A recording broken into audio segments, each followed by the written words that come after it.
ماہ سفر اور حضرت بی بی زینب کربلا ختم ہو گئی تھی، مگر حق کی آواز ابھی باقی تھی۔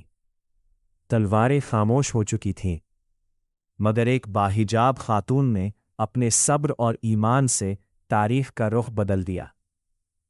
وہ تھیں حضرت بی بی زینب۔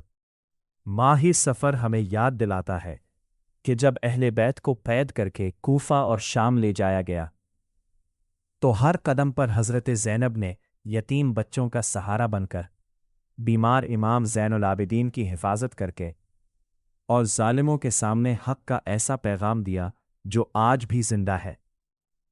دنیا سمجھ رہی تھی کہ کربلا ختم ہو گئی، لیکن حقیقت میں کربلا کا پیغام حضرت زینب کی زبان سے ہمیشہ کے لیے امر ہو گیا۔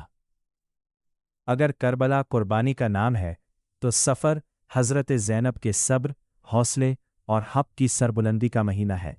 السلام علیکہ یا زینب کبریٰ۔ اللہ تعالی ہمیں حضرت زینب کے صبر، حیا، استقامت اور حق پر ثابت قدم رہنے کی توفیق عطا فرمائے۔